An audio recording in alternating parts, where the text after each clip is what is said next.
Okay, we're going to start the panel sessions with a producer panel, which will be moderated by Justine Beaulieu from University of Maryland.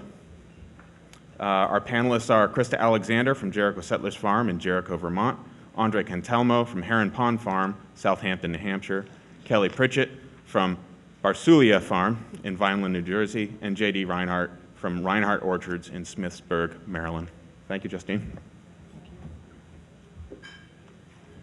Thank you, Chris. I'm Justine Beaulieu from the University of Maryland. My bio is there. I won't go into too many details about me, except I am the lead trainer in Maryland. We have done quite a bit of training for the extension folks there, and I'm hoping to get some more people to be lead trainers. We've done lots of gap trainings in the past, and I've gotten a chance to get to know a lot of the growers in Maryland as a result, which I really enjoy. For this particular panel, we've heard a couple times today about how important it is for us to be educating growers before we regulate them. We all know that it's really important to be educating them about food safety and FSMA, but I think we can all also agree that it's important to educate ourselves, the regulators, the teachers, the buyers, all of us about what farmers are going through as they face the produce safety rule and the preventive controls rule and all the other rules associated with FSMA. So I'm hoping not to do a lot of talking. I'm hoping to just kind of facilitate them and hearing more from them.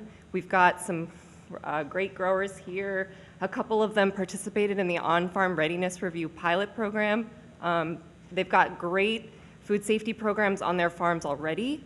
So I think you'll really enjoy hearing what they have to say, as you do.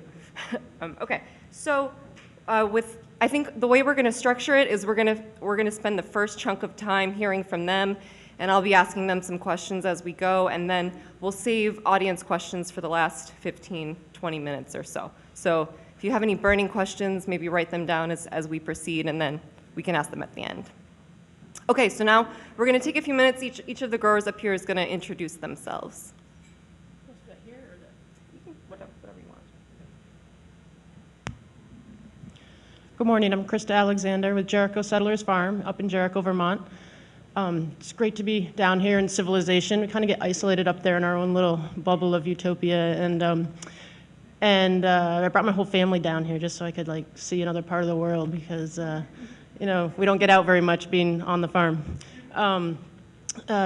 We have been farming, don't block my cheek notes here. We've been farming since 2002, but really started our farm full-time in 2006. That's when my husband and I left our other work careers and really dove into the farm to make it viable. And since then, we've grown really rapidly. And we're very diversified, so in addition to certified organic produce, we also raise grass-fed lamb and pasture-raised pork and chicken, both meat birds and laying hens. And we did do grass-fed beef for quite a while, but just stopped that enterprise about 2 years ago. We're also diversified in our markets, so we have a year-round CSA. I'll talk a little bit about our year-round growing. And we have we did do year-round farmers markets. We've stopped those recently as we expanded our wholesale. We do wholesale primarily in the greater Burlington area. So Burlington, Vermont's about 50 to 70,000 people, depending on how many small towns around it you include. And so that's really small compared to markets down here, but for us, that's our biggest market. And most of our food is sold within 50 miles of the farm. We do also work with a couple larger distributors that take our produce primarily out regionally and to the greater Northeast area. We do have some farm stands, one on our main farm and one on a small, near a small farm that we rent down the road. We are really diversified in our locations as well. We do farm 4 different properties within 7 miles of our main farm. So for Vermont, we're probably, I guess, what can be considered a medium-sized farm, medium to large. There are certainly some much bigger growers than us, but at 25 acres of vegetable production, we're easily in that medium range. And then we also have anywhere from 125 to 175 acres going in pasture and hay production. We use a fair amount, about 40 acres of that as long-term rotation in our vegetable rotation between forage and vegetables. So that helps us in a lot of different ways to present some challenges as well. Size-wise, we're now up to about 7 full-time year-round employees, and that's one of the reasons we really expanded our winter growing, is so we could offer full-time year-round employment and maintain some of the skills and knowledge to keep them on the farm rather than hiring seasonally every year. We're really invested in renewable energy. As we moved into year-round growing, more energy needed to produce and maintain food during the winter season, and we wanted to do that without a heavy reliance on fossil fuels. So we have solar panels that meet all our electrical needs for the most part. We use biomass for most of our heating needs in the greenhouses, as well as a lot of passive solar. And being grass-based for livestock production as well is important to us from an energy standpoint. Is that too much already? That's great. Okay. All right. Oh, that's me. I'm Andre Cantelmo with Heron Pond Farm in Southampton, New Hampshire. We're about 3 houses off the border of Amesbury, Massachusetts. Basically, we have a 60-acre mixed vegetable production. We consider ourselves still pretty small farm agriculturally, but for Rockingham County, we're probably one of the bigger vegetable farms in our area, which is kind of funny to think about. We are also a 4-season farm, so we have about 17,000 square feet of winter growing areas that morphs quite bigger in the summertime for our protected indoor growing areas. Let's see, we have 6 full-time employees. We spike up to about 22 when it comes to the full part of the season. We have 4 distinct channels of revenue, being the CSA, the farm store, farmers markets, and the wholesale. And I included our projections for where we should be by the time FSMA is fully implemented, because we've taken FSMA had the unusual effect of, like, when we saw FSMA coming, we were a $500,000. We were like, that was the year we crossed 500,000, which was the most awful size that you could possibly imagine to be thinking about, like, what you were going to do, as far as I was concerned. So we just decided to grow the business. It was grow the business or shrink the business. We decided to embrace food safety and grow the business. And then I guess one of the reasons that I'm here today is that we've tried to find value in food safety and have the food safety drive the efficiencies in the farm to basically make us better farmers, but make us more money. So we have had challenges because the upfront costs of FSMA, or what we think, or food safety, because we can't just think about FSMA because it doesn't encompass all of our food safety needs, even though it's what everybody in the room is here for. But food safety costs money, and so making those decisions has been challenging for our farm.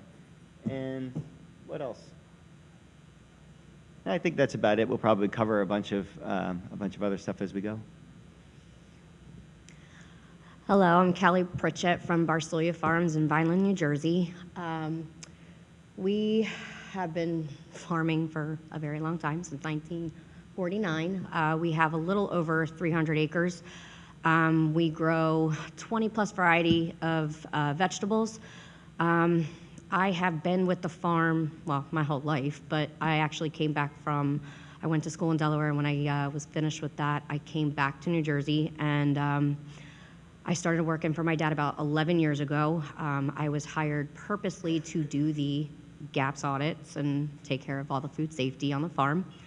My brother, my father, my grandmother, my aunt, you name it, we are all there. I want to say there's about maybe 10 to 15 full-time employees all year round.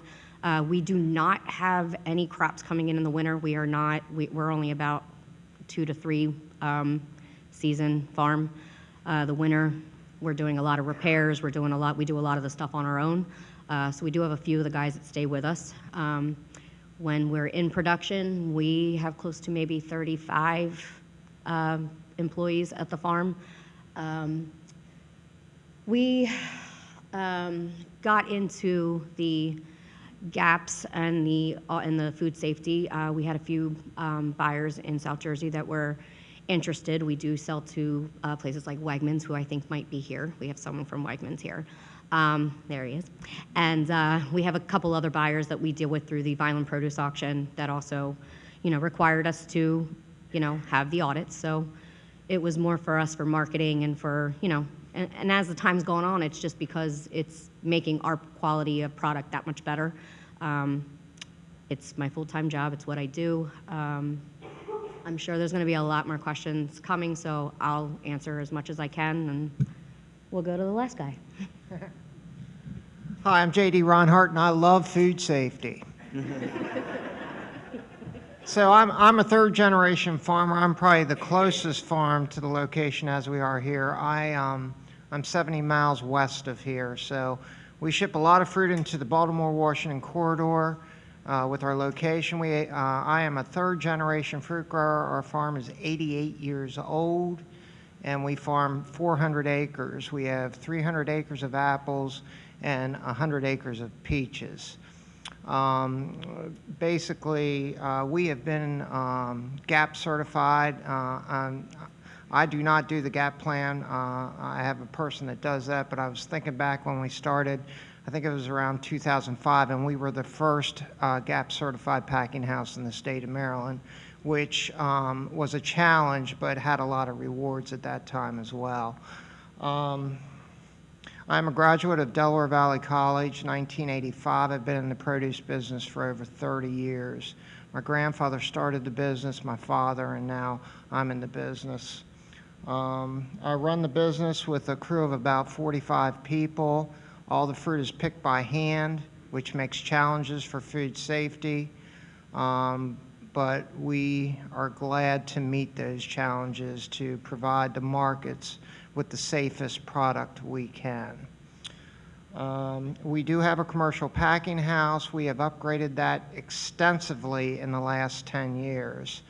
We pack mainly for supermarkets on the eastern seaboard, schools, and the institutional wholesalers in the Baltimore-Washington area. I will be brief because I'm sure we'll cover a lot of this as we go, but that's a little bit on me. Great, thank you guys. So let's get right into it. A couple of you mentioned challenges that you've been facing in terms of food safety on your farms. So let's talk about that first. What specifically has the produce safety rule done in terms of challenges on your farm and for you and managing your farm? Does anybody, you want to start? Sure. Well, I think one of the biggest challenges is knowing first from an equipment standpoint and sort of on the pack and some on the harvest end of things too, but what are the best practices, getting that information and then investing in it. And it's, there's still a lot of questions out there, is this equipment, suitable or not? What's the best way to clean it? Is it cleanable? So some of those things are challenging because the answer is not here yet. Either it's being worked on or it's being researched or the equipment, builders are modifying things, trying to make it, better.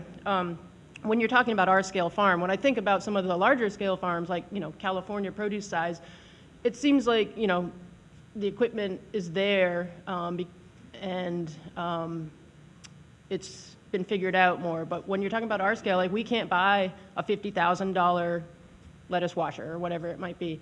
And so at our scale, how do we find the right equipment and be able to afford it? And like Andre was saying, he's like, do we shrink the farm? Do we grow the farm? How much more do we need to produce to invest in these things? So that's one of the things that's been challenging for us. There's a little more record keeping to it, but honestly, most of when we start talking about some of the things we've implemented, most of it hasn't been that bad. There's a few things I feel are we wouldn't do if it wasn't for FSMA, but most of those records and such that we keep, we have other reasons for doing it, and they're worthwhile for other reasons beyond food safety or beyond FSMA. So most of that's been okay. And then the other thing that's challenging for us, and sounds like for the whole country, is the water testing requirements and where that's going to go. And so that's just another unknown. I guess at this point it hasn't been challenging because we haven't started to do it yet because it's been delayed. And we're still trying to figure out, the best way to do it.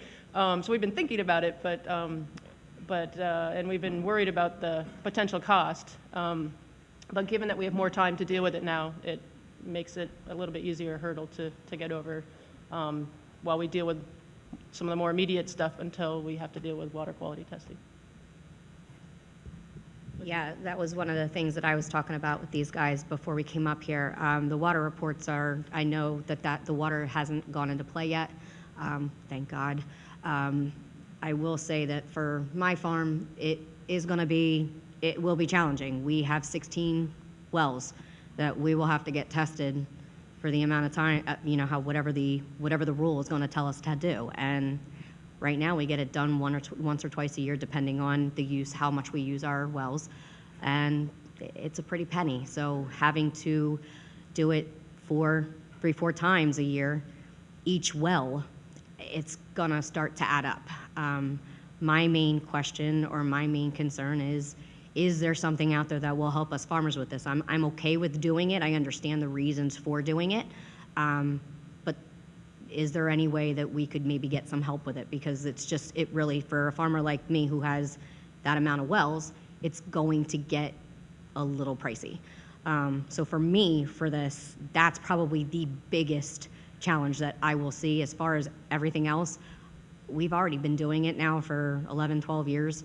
So there really hasn't been anything that I've had to really improve, except for the little minor changes here or there with the rules or anything like that, if anything's changed or, little things.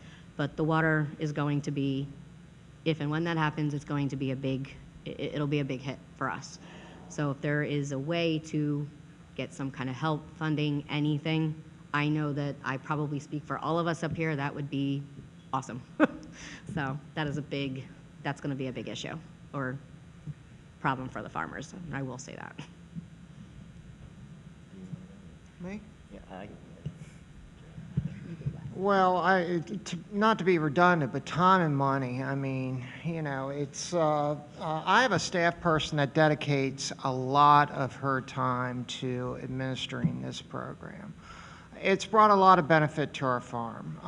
You might as well embrace it if you're going to do it because it will have benefits. But I have 44 employees that need to be trained every year. So, we just take a day when they come and we do training, and I do the training with her and another fella.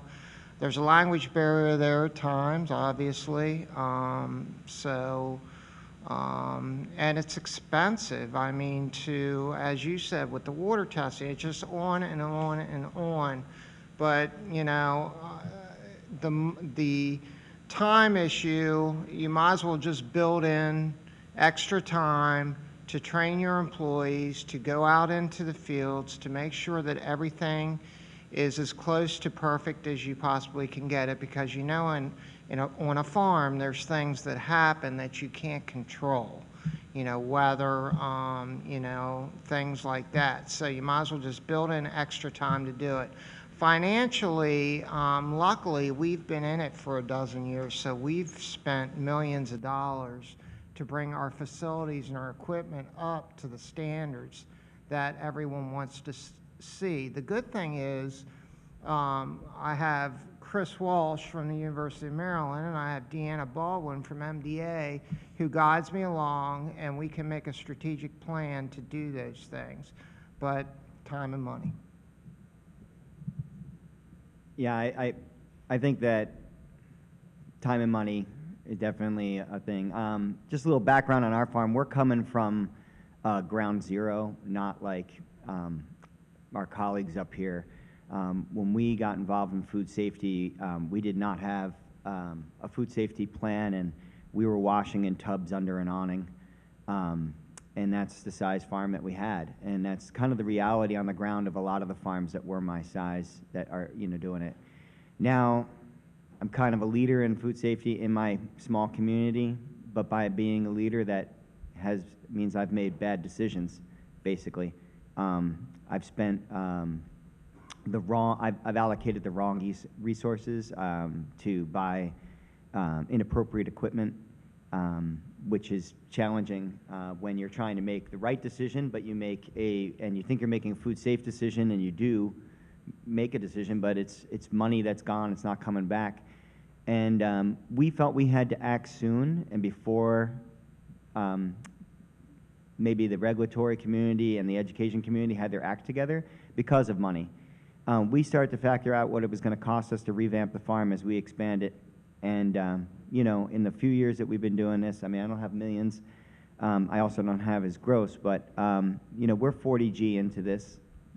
And in our size farm, that's a lot. And we needed to spread this out over as many years as possible to be viable, to be coming up to what we did, And so these things have been very slow and incremental. So I think the challenge and for people going forward, for people that we're going to be bringing up into the food safety is come up with, and I've heard a lot of great things over the last couple of days about the procedure to coming up to implementation plans. Implementation planning for small farms is key. We don't know what to do first. If I had it to do over again, I wouldn't have bought anything. I would have invested in more bathrooms and more hand wash stations. It was the cheapest. I'm sorry, I have to watch my mouth because. But it's the cheapest thing that I could have done right off. And I think the best part of my food safety course is that we have a 20-minute video on how to wash your hands. And I think that, I can tell you about all the other fancy food safety stuff I do on my farm, but I think that that's probably the number one and cheapest thing that I do. And, and we're not food, I'm going to be honest, we're not food safe right now. I mean, I passed my CAPS program, my CAPS Plus audit. We have moved very well along with FSMA, but we find holes in it all the time, and we're like, well, there's something right there staring you at the face. So the challenges are what we don't know, and financing this whole thing from we're similar sized farms. Financing this whole thing has been very difficult to spread out. I do want to echo that, if we make a business decision about financing it, the benefits are huge. There are financial benefits, to improving your greens production. You get better shelf life. You get a better product. We get a better price for our stuff. The money is there. It's just not there up front, So on the balance sheet, eventually it'll make sense. I'm not saying that it won't. I'm just saying that, initially, it's hard to stay in business at the weird size that, I am, and make these capitalization projects. The other part of that is we're in a downward pricing market right now, especially on the organics end of produce. So, you say, well, just charge more for your product, but it's almost impossible. Yeah. So that's what we're struggling with too, is, as organic vegetable pricing is pushed down, and even, I don't know as much about non-organic, but in general, people aren't willing to pay more for their food right now. That's just where we're all at, as cost of living is tough for the majority of the population of the country. So, and as a culture, we've never valued food really highly. We don't feel we should spend a lot on food.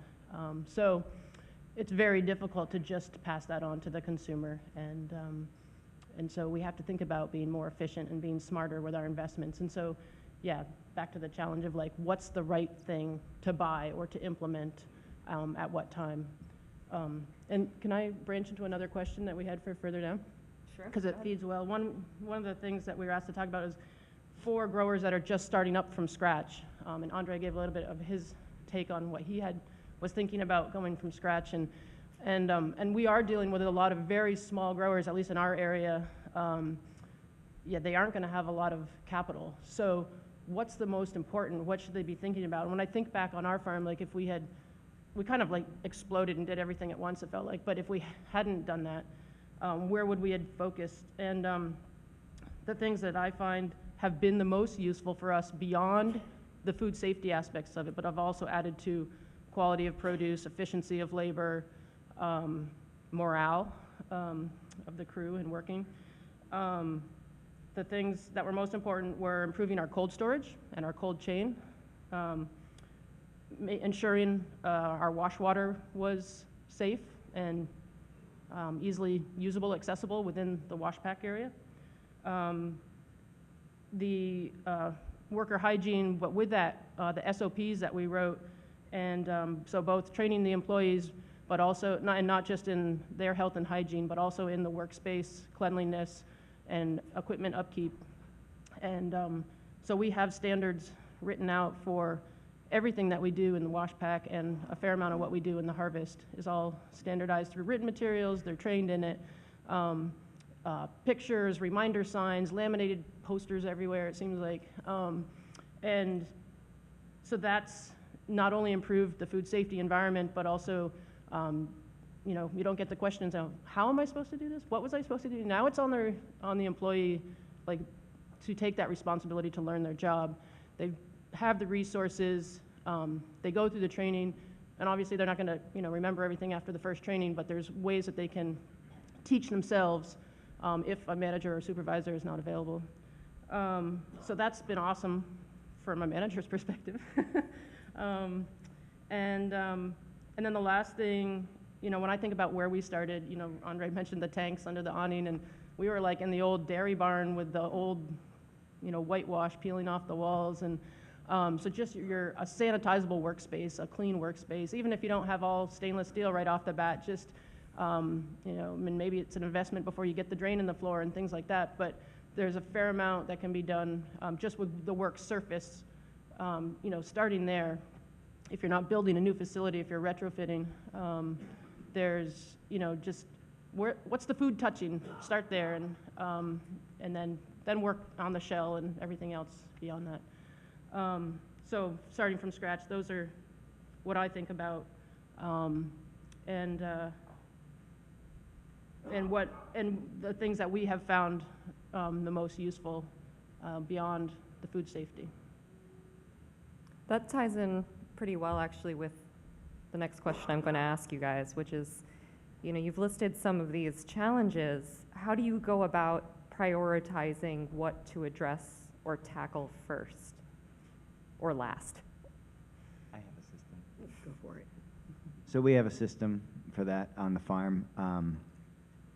What we did, and we continually do this, so we meet, we have food safety meetings monthly on our farm.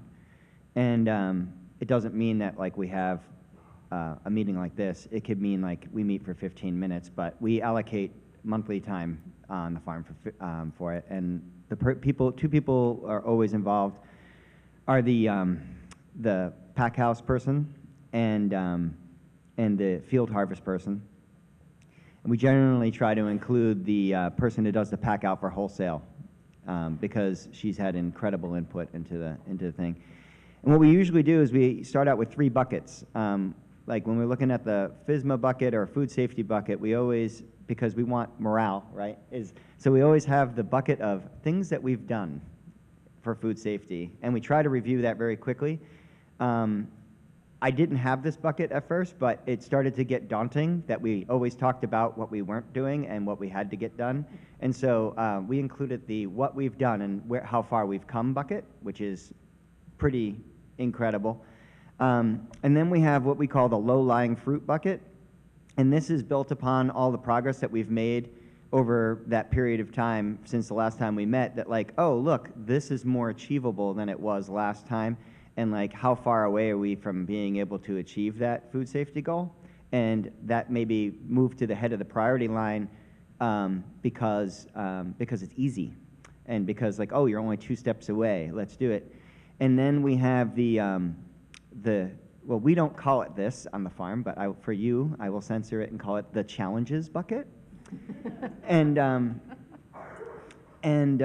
that is like, we don't really feel like we have a clear path, or we don't know how far those requirements may be. And maybe there's the 4th bucket because of the water thing, because we don't feel like there's any guidance or like, let's just not think about it for right now, because there's nothing that we really can do. But the water thing, we have found that we can do some stuff, and one of the things that we've decided, like for 2018, is even though there's no water requirements, we're going to be doing baseline water studies of each of our water sources, because why wouldn't we want to know? And then we're just, for lack of a better way to put it, like ways that we can basically exempt ourselves out of the water thing, like using alternative irrigation methods, and maybe even filtration systems, stuff like that, that like maybe make it so that the water thing won't be as big of a problem for us. But that's how we categorize the things. Did that answer your question? That was great, yeah. We have a capital budget plan that we try to fund each year. Obviously, in the fruit business, as has been stated, it's market driven, what our return is. So, and it's also dependent on if we produce, what we produce, how well we produce it. So some years we do well, some years we don't. So we try to save money from one year to the next to put in, but we're at the point now, being in it for 10 years, we're just trying to improve. I think we're pretty much up to where I want to see us, and I'm sitting here trying to think of what I want to buy for food safety, and I really can't think of a lot of things, but I know what I want to improve. I want to improve my facilities. I want to improve my water treatment. I want to improve the facilities that my men or that I house stay in. We have H2A workers. We're doing that right now. So that's kind of where we are now. New rules in the future may change that, but right now we're just kind of in the improvement mode. Kelly, did you want to add anything? Nope. Okay. They touched on everything. Okay, so we've talked a lot about the challenges and ranking challenges. We've also talked about the benefits of some of these food safety practices. What else have you done for food safety that's gone well? What's something that's had a positive impact on your farm as a result of a food safety change that you've made? Let's go down the line. Sure. I talked about a couple of these already, but again, think about the scale that we're at. So, like, we're not what I would consider a corporate farm. We don't have people dedicated to human resources and things like that. So, as the farmer, the manager, the supervisor, I'm also doing all the human resources and the accounting and the marketing, and so we're doing all of these things. Even though we might have a team under us that's awesome and doing some aspect of those things, we're trying to cover all these bases without specific trained skills in all these different areas of work. Just jack of all trades, of course. So one of the things I touched on that we had kind of started doing anyway because we needed it from a work efficiency standpoint, but then it crossed over really nicely into FSMA requirements, was the SOPs that we drafted up over the last few years. And it always had been hands-on training, like, okay, this is how we wash the lettuce, this is how we pack the lettuce. But we didn't have the documentation. We didn't have the text, the pictures, other ways to reinforce the procedure or the task. And we also, maybe one person was like, well, this is the way I like to pack the lettuce, and this is the way I like to pack the lettuce, So everyone had their way. And as a supervisor, if you're not there all the time watching, you'll be like, wait, that's not the most efficient way to pack the lettuce, or that's not the safest way to pack the lettuce. So by doing the SOPs, it was like, okay, we have finally come to an agreement as a farm, as a team of managers. This is the way we're going to pack the lettuce. Everyone gets trained that way, and we reinforce that training anytime we're watching or helping others pack lettuce. This is what we're talking about. They've seen it, they know what it is, and there's no reason they should be doing it any other way. And there's no arguments accepted for doing it any other way anymore. So unless someone says, I found a much more efficient way to pack the lettuce, then we'll have that discussion and we'll implement it and change our SOP. But it's not just a free-for-all anymore. And not to say it was ever totally that way, but those things creep in over time. So procedures. So that has been huge for us and one of the most beneficial. We were already starting to work on it and needing it, because you have to understand, we were going from 2 employees, my husband and I, to sometimes as many as 20 over basically a 5-year period. So we had a lot to learn on human resources, basically. And so, yeah, so that was both from work efficiency, product quality, and food safety.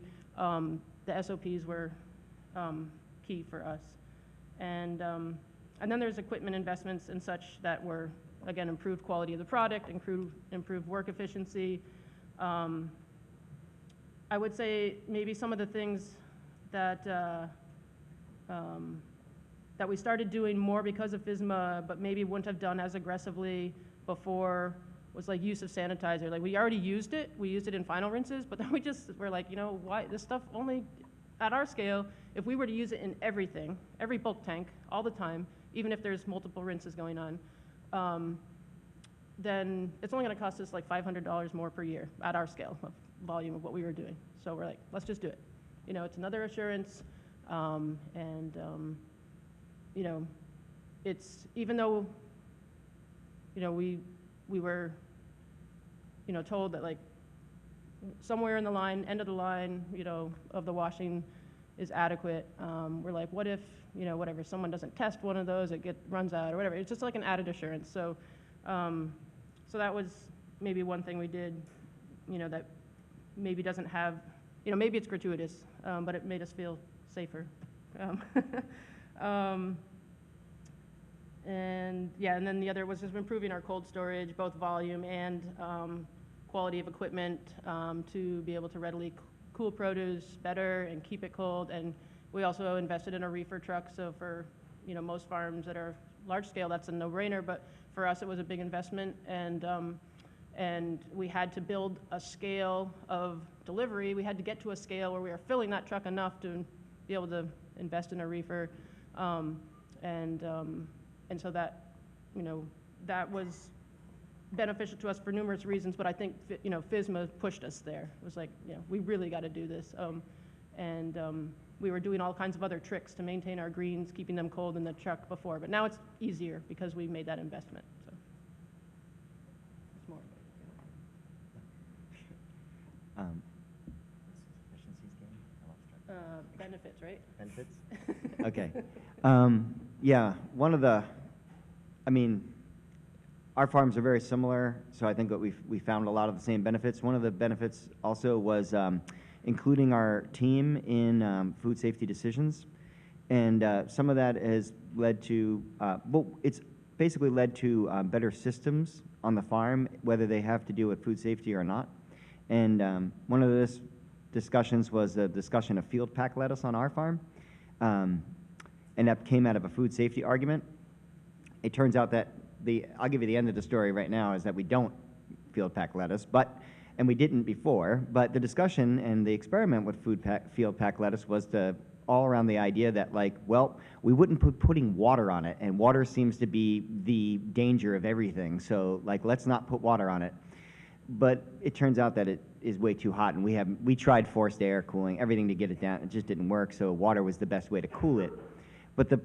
But what I want to highlight here is the process that my crew took about trying to figure out how to properly field pack lettuce in a safe manner, how to bring boxes out into the field and have them not touch the ground, how to field pack the lettuce without having the lettuce touch the ground or anything other than their gloved hands. I mean, these translated into the way that they pack out lettuce in the pack house, and I mean, having watched videos of guys do this, like out west, like how fast they can pack a thing of lettuce, I'm actually now impressed with my crew about how fast they can pack a case of lettuce, because they've experimented with like every single way you can pack a case of lettuce. So that led to some efficiencies on my farm, and you know, while we don't do what the initial plan was, it did lead to something on the farm. The thing I always point out to people about it is the fact that, you know, our greens had a very, very incredibly short shelf life before we started to take the greens through, and they were one of the first things that we took through the food safety process, because it was basically considered like maybe one of the more hazardous crops that we grow. And you know, just to echo Christa, basically it comes down to you know, the way we harvest. We are now mechanically harvest. No hands don't touch the greens as they're being harvested, pretty much. They go into double-lined containers and are brought back from the field pretty darn safe, because they're completely sealed in these double-line containers. And then they are cooled in sanitizer and then brought into improved cooling because we never had that much refrigeration before. And this has added value to our product. To our buyers like it. They buy more because the quality's higher, and we get more life out of our product because the shelf life is longer. And so that's just something. And then on the other side, like a crop like tomatoes, we used to wash, because the farm that I came from, that I grew up on, washed tomatoes. It went right through pretty much the Apple Pack line, the same brush washers with softer brushes. And now that we immediately identified the fact that we could not accurately adjust the temperature of the water to the temperature of the tomato and basically have a better thing, we just don't wash them anymore, and came up with a better system that turned out to be a whole of a lot cheaper than washing tomatoes, and being able to have a pack out that was acceptable to the buyers without ever having to wash the tomatoes or have them clog up the wash line, because there's so many other things. That's a choke point in our farm because we're so tiny that the door into the pack house is probably it's definitely the funnel on our farm.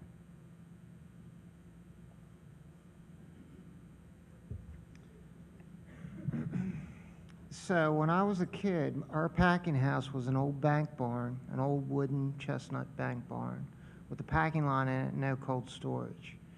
We had dairy cows on the basement floor, and then above that was where we packed fruits and vegetables and anything. I mean, they grew all kinds of stuff, and that is where we worked.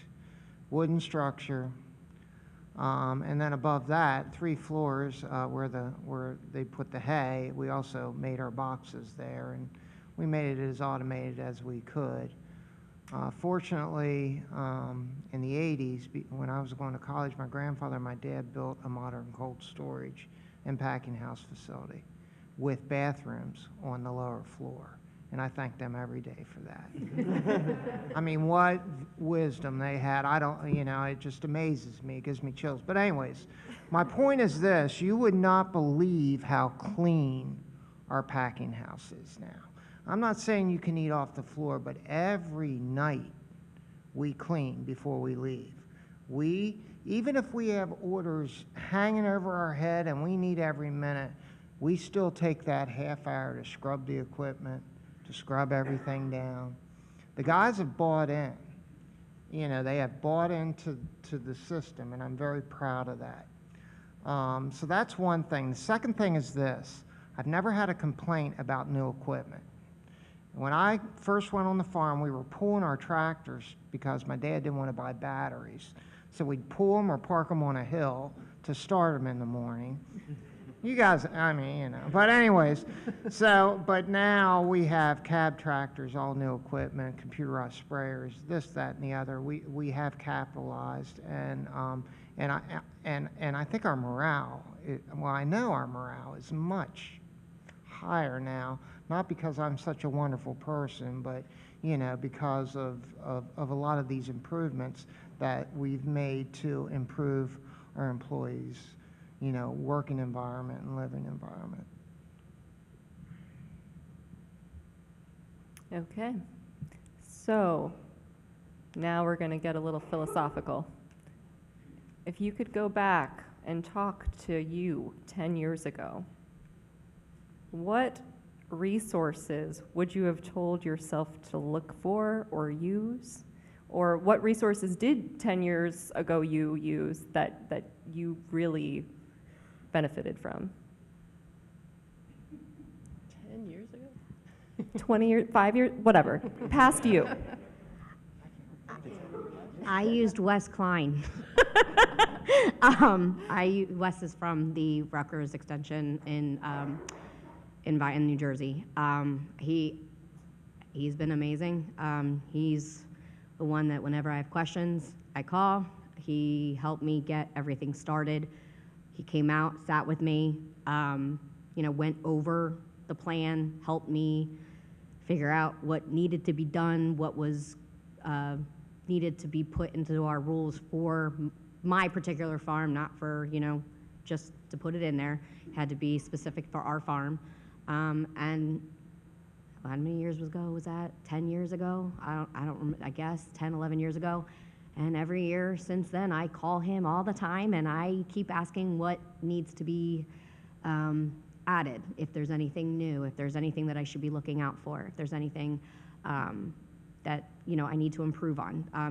His office has been amazing with helping us. I've been able to reach out to them. They've had the meetings that they have, their annual meetings every year where they do the food safety plan. I go to those every year. They're amazing. They really do give you insight every year. If there is anything new, it gets you up to speed. That was a big thing for me. I know that sounds really easy and simple, but having someone that really knows the plan inside and out and knows what needs to go into it, he's my dictionary to food safety. He knows everything. So at least I think he knows everything. So, but he's helped a lot. His office has helped a lot. And willing to come out. They've helped with mock audits. So when it did come time for me to, have my first audit, I did have him come out and do a walkthrough with me. It went very well. But that was a big resource for me. I don't know if anybody else has a better resource, has any other better resources. Yeah, I would say for us in Vermont, the partnership with Extension is key, both from, they have dedicated to learning and relaying to the growers, the latest and greatest on best practices. And then, where a best practice isn't refined yet or doesn't exist, or we need some modified equipment or something, looking into that, talking to the manufacturers. I mean, there's a lot of cool stuff going on now that I'm really excited to eventually hear the results of, and scaling it to our size farms. I mean, Vermont has very few farms that are even doing hundreds of acres of produce. I mean, most of them are, probably 50 acres and under. I would say maybe, I don't know, Christina, do you know? It's like 90% of them are probably doing less than 50 acres of production. So we, that scaling of equipment is really challenging, and for the appropriate types of equipment, because a lot of it's just not there yet or not refined yet, with food safety in mind. So I mean, the work that Chris Callahan is doing and Hans Estrin and all their teams and supporters at Extension has been key for us. And and for growers that are just getting into it in Vermont, I mean, there are so many resources for them that were just starting 5 to 8 years ago, and now are even better. I think the other thing that I'm looking for now is someone to feed me the updates as FSMA modifies and changes over time, because as a grower, I know it's my responsibility, but I'm, got so many different things going on, and there are people who are dedicated to, all of you, to knowing and training and understanding FSMA. And so the work and the programs that you're setting up to keep growers in the know, that's going to be really valuable for us now and in the future. Just some way of an instant communication, so to speak, or an update, or whether it's quarterly or annually or weekly, depending on how quickly things are changing, just like, here's where you go right now to get your update on the water testing rules or whatever it might be. And like proactively doing that, like not just saying somewhere there's a web page out there that you can go to, and like, yes, it's our responsibility, but it's like, send me that email on that listserv that says, go now to see the new rule for the water testing, so that you make sure you're implementing it at the right time or whatever.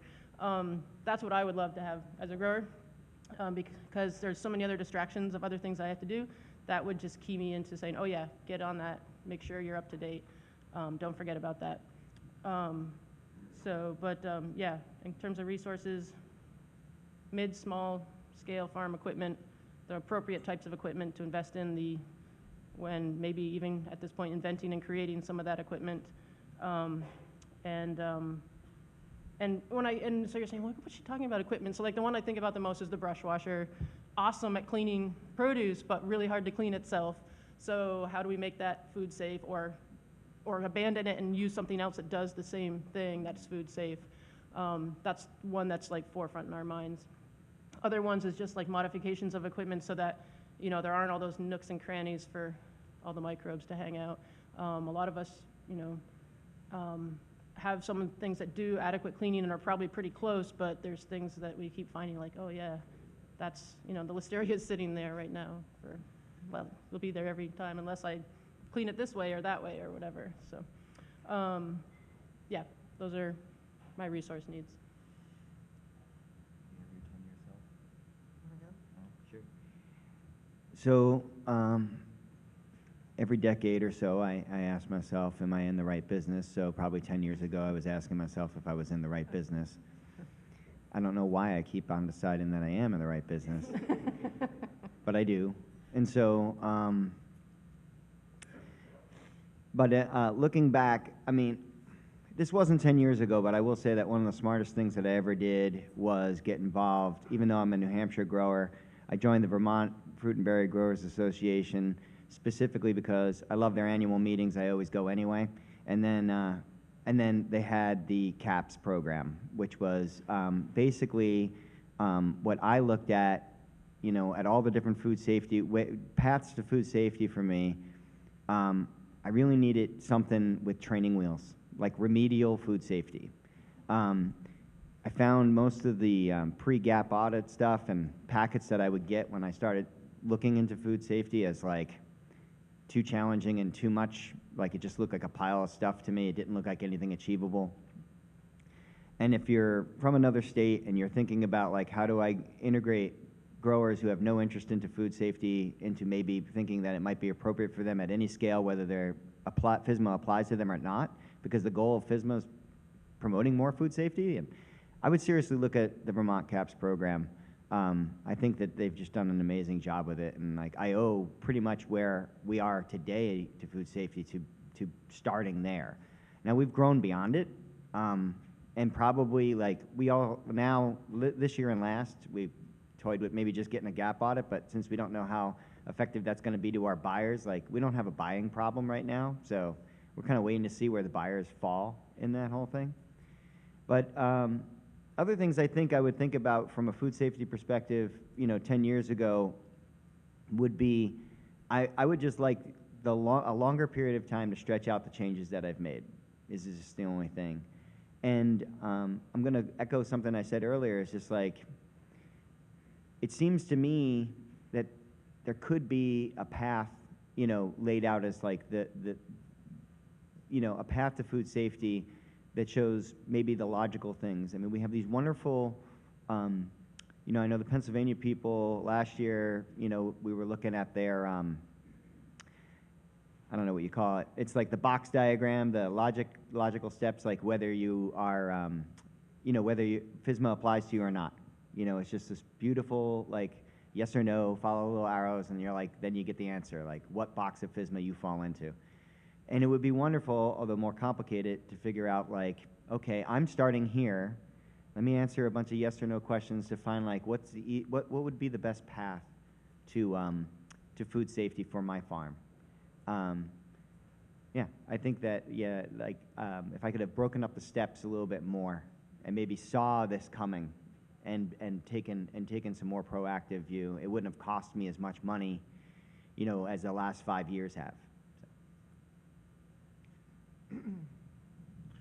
Well, a decade ago is about when we started, and there's a man in this room that was, instrumental in me and our farm being the first in the state, and that's Chris Walsh. He was going to food safety conferences long before I was certified, and I thank you for that, Chris. You have done a great job with that. And Donna Paul was a resource. Now Justine is here now, and the university has just helped us so much. And and I mean, to have your resources at the right place for our farm, it was wonderful. And then to put that together, we have MDA. We have Deanna Baldwin at the Maryland Department of Agriculture that helps us make sure that we're prepared for our audits and really works with us to make sure that if we do have issues, we can correct those issues and we can continue to get an A on our food safety plan and our inspections and such. So we were fortunate here in the state of Maryland that we had those in place. The other thing I would have to say is our farm is right on the Mason-Dixon line, so Penn State is also a player in this. We have a extension facility that's less than an hour from our house, and they've done training there as well. And I give kudos to the Packers, being the rice fruit companies and the Breams and other orchards that are in Adams County, Pennsylvania. They were writing food safety plans before I was, and I could tour their facilities and I could see what they were doing, and then we could kind of work with Chris and Deanna and get it done. So I felt in our state we were well prepared. Okay, so obviously you guys are here representing your own farms, but have you had conversations in the past with other growers? Have you heard other stories that you feel are pertinent to the conversation that we're having right now that you'd like to share? Anything that hasn't been mentioned? One thing that I can say, I guess, that I've been hearing, at least in my little neck of the woods, a lot of the farmers around me, I can say around me, they don't want to have anything to do with food safety. And that's a big issue. And for someone like me who's been complying now for how many years, I kind of get a little upset about that, because why should I have to comply and do everything that I've had to do, put the money into our farm to make it so that everything is food safety and, audit, everything. Why aren't these other farmers being held to the same standard as I am? And some of these guys are same size farm, they grow the same produce. I guess they're just finding buyers that don't care. I don't really know too many around my area anymore that don't, but I don't know how these farmers are getting away from not being held to that standard. And for me, that is something that I see. It just, I don't know. I don't know if you guys agree with me. I don't know if you guys have the same thing going on, but for me, I know a lot of guys who come up to me and I guess in my little area, I got people calling me all the time, Kelly, what do you do on your farm? Kelly, what do you do on your farm? Okay, I sit there and I tell them. But then when I sit there and I tell them, their eyes go cross-eyed and they look at me like, yeah, we're not doing any of that. You're crazy. I said, okay, if you want to do this and you want to be food safety and you want to do these things and you want to get certified and do all this is what you have to do. I'm only telling you what needs to be done. And these guys look at me like I have 5 heads. Yeah, if you haven't done one step of it in the last how many years this has been implemented, yeah, you're screwed. Sorry, I mean, it's not an easy thing to start up. It's hard to start from scratch, and it takes a lot of time, and it takes a village to get it going. Once it's going, it can take 1 or 2 people to really keep it going. I know it took myself, my father, my brother, my aunt, Wes. It took a bunch of us to get ours up and going. So these guys look at me like I'm nuts. And I think for me, that's a big issue. I don't know why there is that disconnect between some farmers and someone like me and us who comply.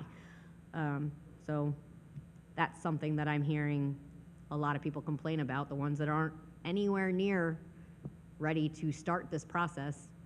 Oh, well, you've been told about it now for how many years and you've just dragged your feet. So why is that the case? Why were they able to drag their feet and they're still able to sell to the places that they sell to, and why was I not able to drag my feet and I wouldn't have been able to sell to those places? Now, granted, it has benefited me drastically. My market has grown because we do it.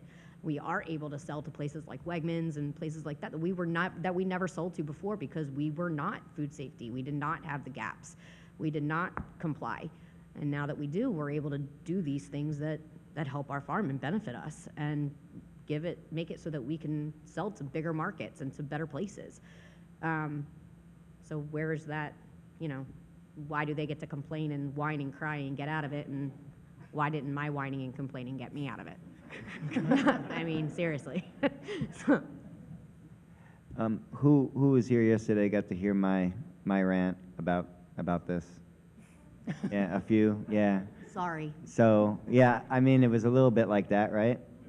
Except I used more explicit language and was probably more of a a-hole about it. But, yeah, so just for those of you who missed me.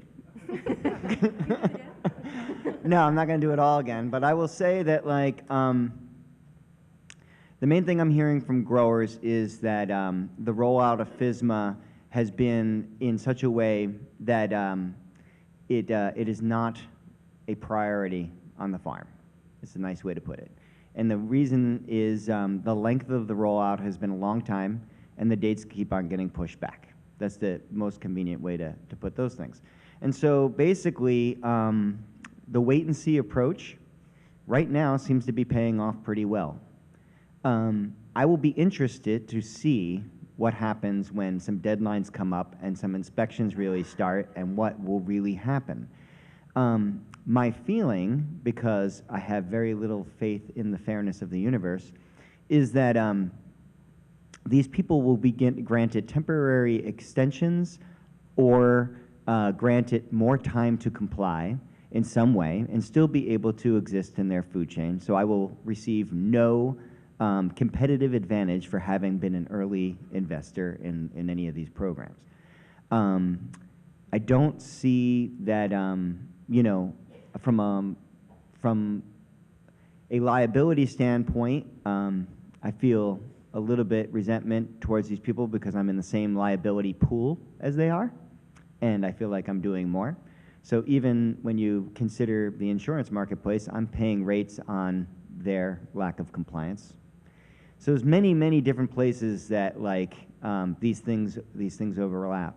I will say that I feel like I can only speak to, even though I partake in a lot of things in the state of Vermont because I take advantage of a lot of the programs that they have, and they've helped me tremendously. I will say in the state of New Hampshire that I really appreciate the way that our extension and our regulators have always treated us as a farm.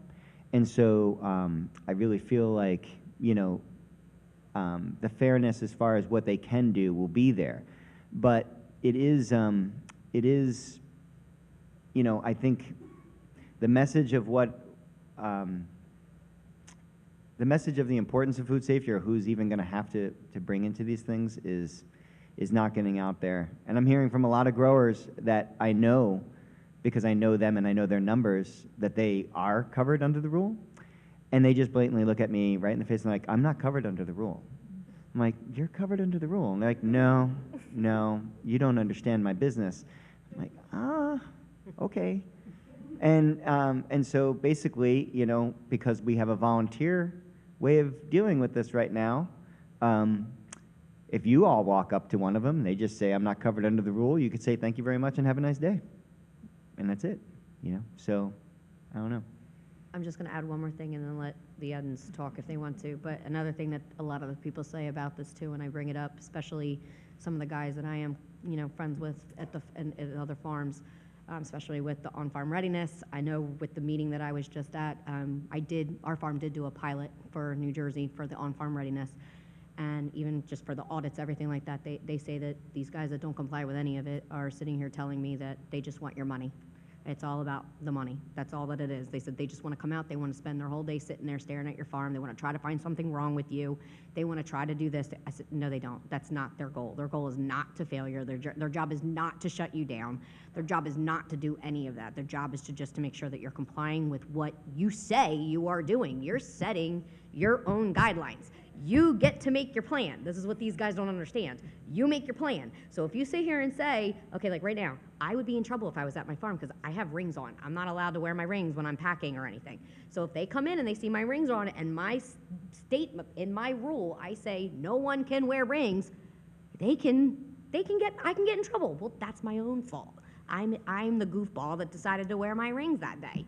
These guys don't understand that they're making the rules for their farm. All they have to do is just follow those rules. These guys aren't coming out to to make it so that you spend $1 million. They're trying to help you so that you can market to other places that maybe you're not able to market to, that you can maybe make more money from. They're trying to help you keep things safe. They're trying to make it so that your produce and the way you pack everything, the way you pick, the way you do is safe. It's only helping your farm. These guys that are not doing it, they see it as they just want our money. They just want to come out and find a reason to close down our farm or to shut us down for the day or to do this or that. And these guys have it completely wrong. Granted, when I first started, I thought the same thing. Not gonna lie. I'm sure all of us thought it at one point in time. But the problem is, once you look at it and you sit down and you see what it is, you're implementing it. You just have to follow what you put down. And as long as you're following it, and when these guys come out to look at you and look at your farm, if you're doing what you say you're doing, no one's going to shut you down. They're going to say, good job. Thank you for complying. And they leave with a happy face on their face. So that's what it is. So that's another big thing that I find that a lot of these farmers that maybe don't comply yet, that's a bit, it's money, which I get it, but still, just do it. Sorry. I don't deal well with them.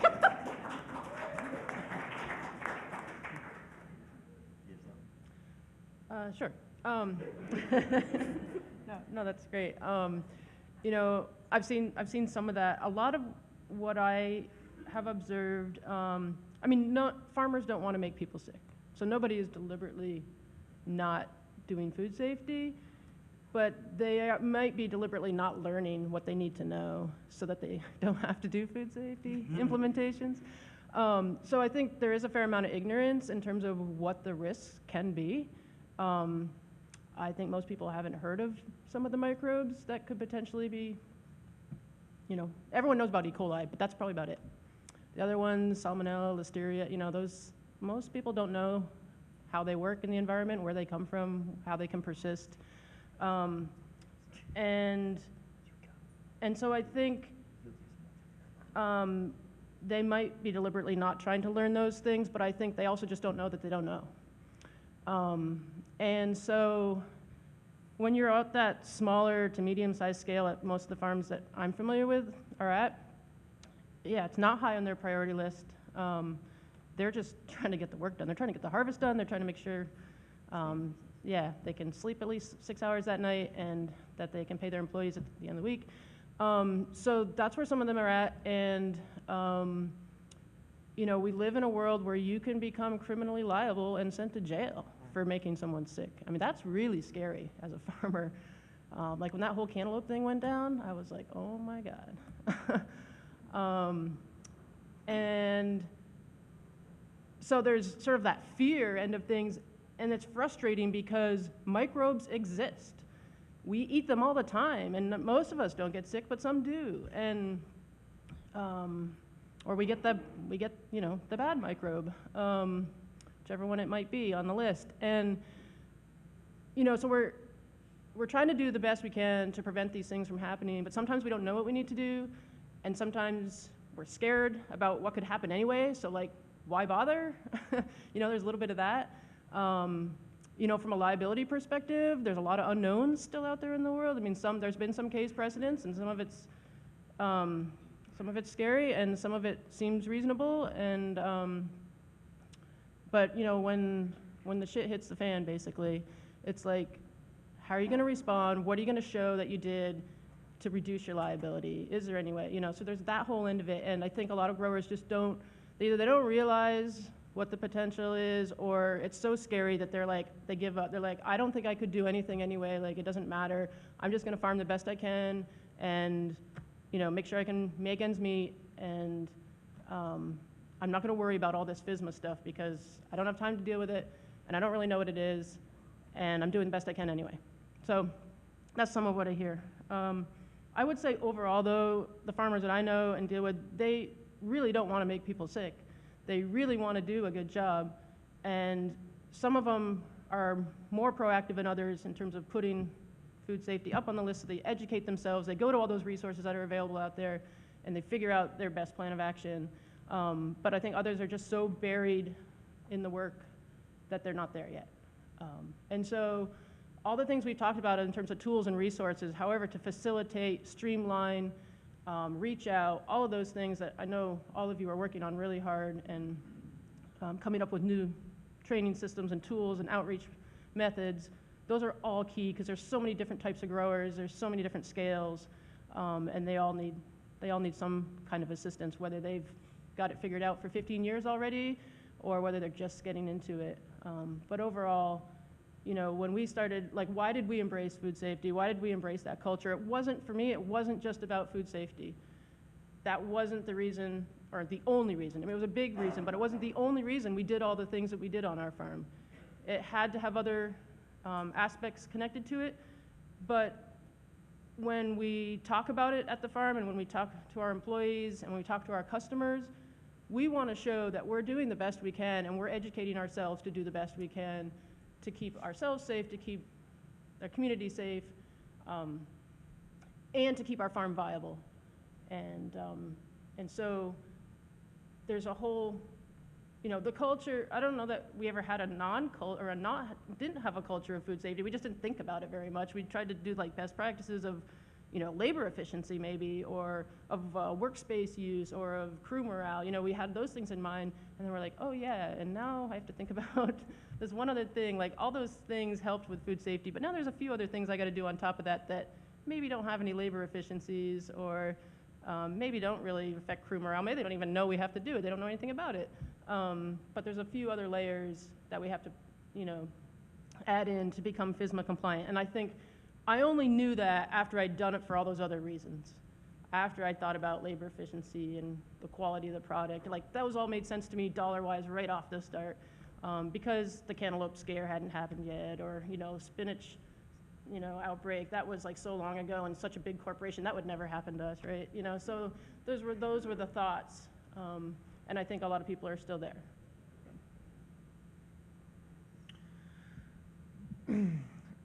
Just hearing listeria scares the daylights out of me. So we sell apple slices. We sell fresh apples to make slices. And I got a phone call about 5 years ago from somebody I sell to. He said, we've had a listeria recall. I said, really?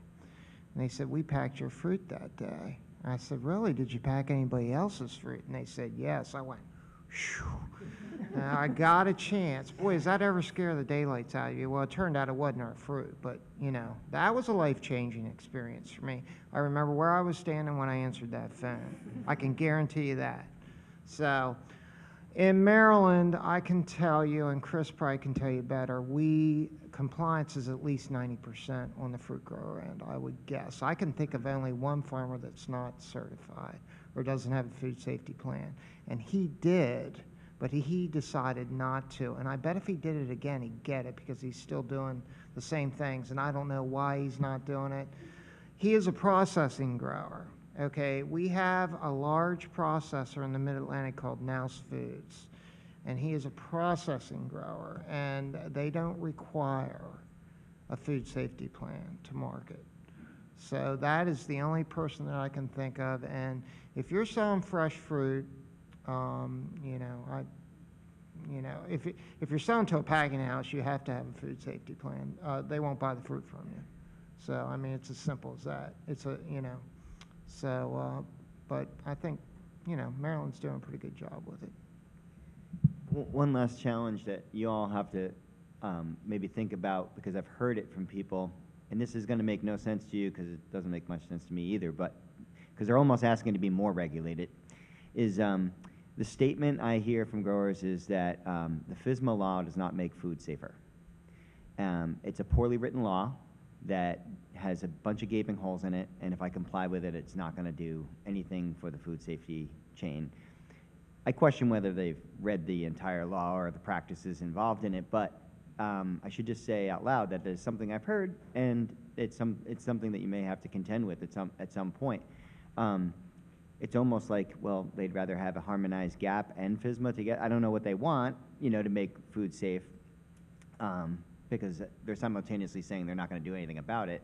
So so it's not very a logical argument, but it's one. Who says that all arguments have to be logical? It's something that's out there. That is an attitude that's out there. And to me, that's just crazy, because if you're doing the gaps and you're doing all of that, you're complying with FSMA mostly. So what is the difference?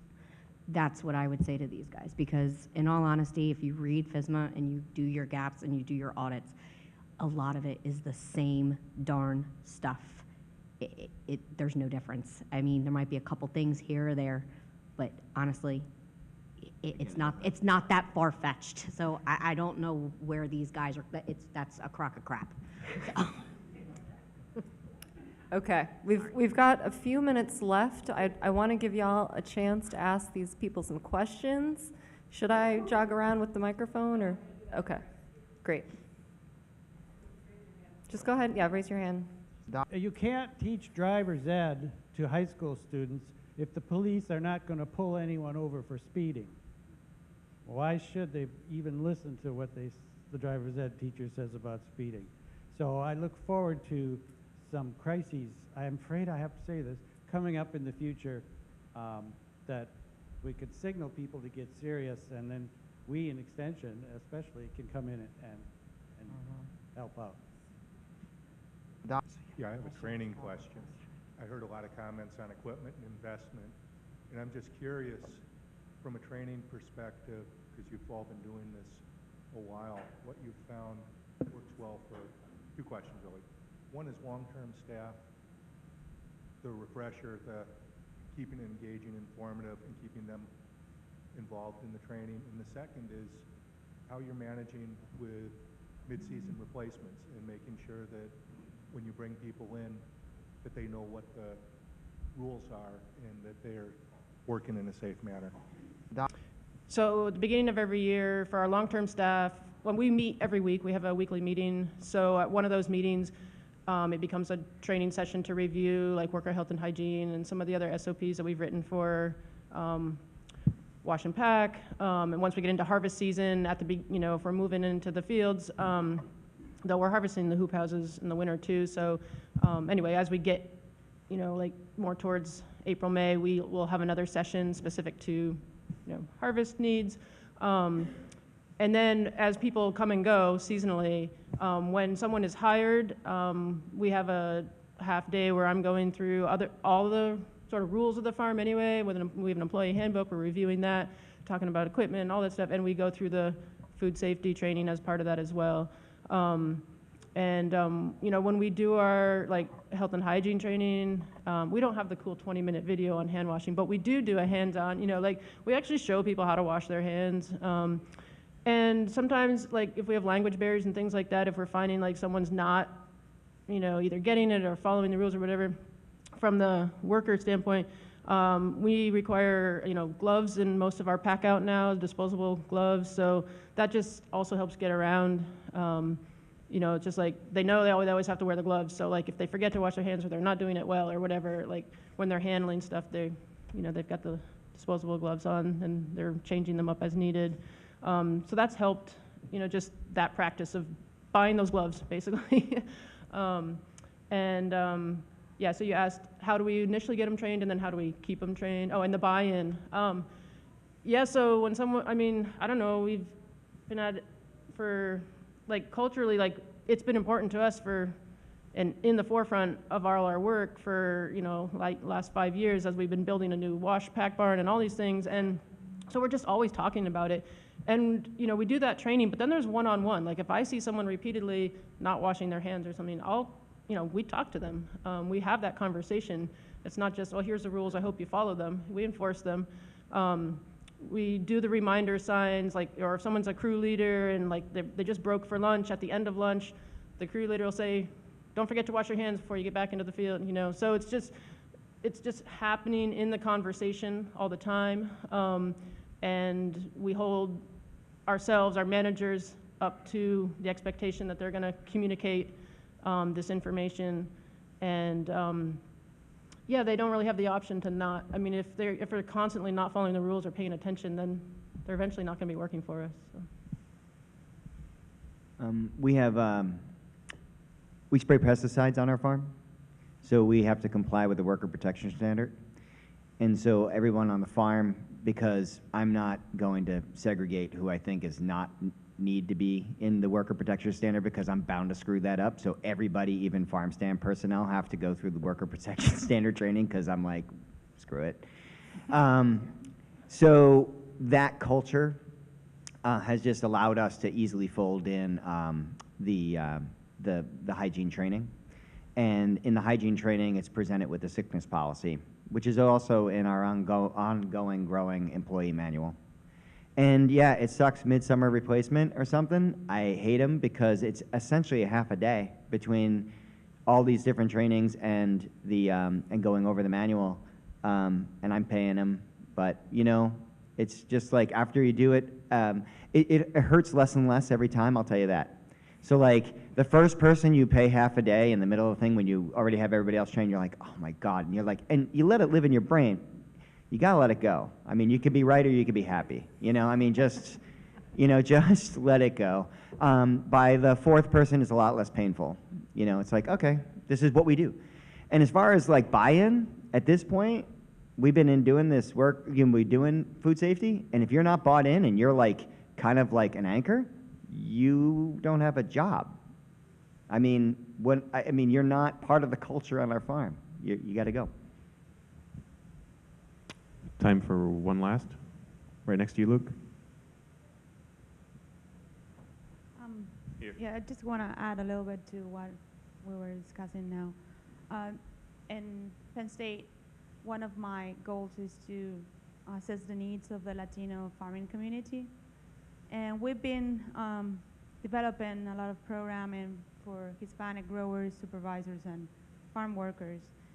And in the past, while doing other trainings, I do IPM and also help the green industry, tree fruit, mushroom growers. And one of the things that we discovered is that sometimes when we try to deliver all this information, it's too much. It's too much information in one day, in half a day. And what they asked us was to deliver these trainings in individual, shorter, more specific trainings in Spanish. And what we found is either if it's food safety or IPM or pesticide safety or worker protection standard, when there is a person that is speaking Spanish, the native language or the native language of the worker, it helps a lot for them to understand why we're doing all this. Because it's an interactive training workshop. They get to ask us questions and we can give them more information. For example, one of the things that I think the grower on the left, you said that people don't understand what microorganisms are, and they don't understand either. So it's great just to have one session on the microorganisms and how they can be dispersed and carry in the environment, and also what the consequences are when somebody gets sick, right? And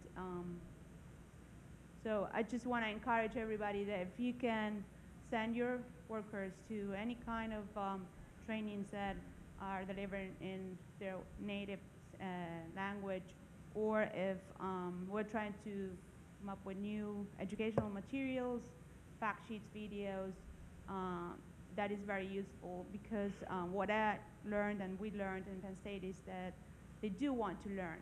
Sometimes it's just they don't know what resources they have, or sometimes even the growers don't know what resources they have to train them. One of the things my farm does is we have books and we do have a video, and our video is we have a video in English and Spanish, and our books are also in English and Spanish. And then I also we've had a family that has worked for us since I think I might have been a little bit smaller than what I am now. But they have a daughter who is very fluent in English and Spanish. And what she does is, I have actually brought her in. Last year was the first year that I did it. I brought her in because I was finding there was a barrier at times. They weren't understanding what I was telling them, and I can speak a little bit. I'm not fluent. My father is a little bit better than I am, but still, he's not even 100%.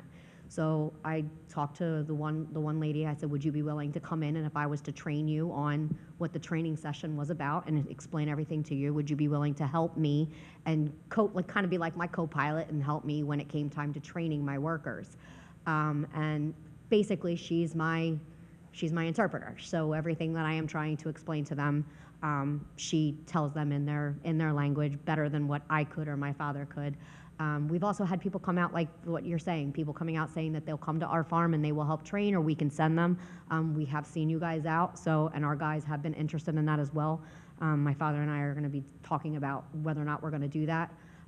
But it definitely is good to know that you guys are out there, especially, I mean, you guys have been out for a lot of different reasons. I mean, for trainings, for housing, you guys have been amazing with helping us with our guys. It's been great, and they're very appreciative of it. So thank you for everything that you do for trying to get them the training that they need to help us give them the proper training and for them to understand it. So thank you for that. And, I know on my farm, I'm trying to help too. So, and I think we probably will be trying to use you guys to come out to help us out a little bit, because I don't know if you do that. I think in New Jersey they have the ones that will come to our farm and actually do it too. We do. Okay. Yeah, we're doing on-farm training. Okay. Also. All right. Yeah, because every farm has different, it's all basic. There's all, this is the general rule, this is what you need to follow, but then every other farm, like we were saying, SOPs and things like that, my SOP for something might be different than what these guys are. So to just, train these guys on that, it's good to have someone who actually can speak the language better than I can, because I'm not that good. They make fun of me. Yeah, I just want to tell you that at the Mid-Atlantic Fruit and Vegetable Convention next week in Hershey, we have a whole day in Spanish, a whole entire session in Spanish, and we deliver a lot of different topics, but year after year we have more people coming to the training sessions, and it's been fantastic. The apple orchards have been very good at sending their workers. Well, thank you, because without those workers, we wouldn't be farming. I can sit here and say that. So any help that anyone can give us with them and to help support them, I know that I can sit here from my farm can say thank you, because they are a big factor, and they're just as important as myself, my father, my brother, or anybody else. So thank you. Great. Thank you so much. I'd like to thank our panelists for sharing their expertise and wisdom.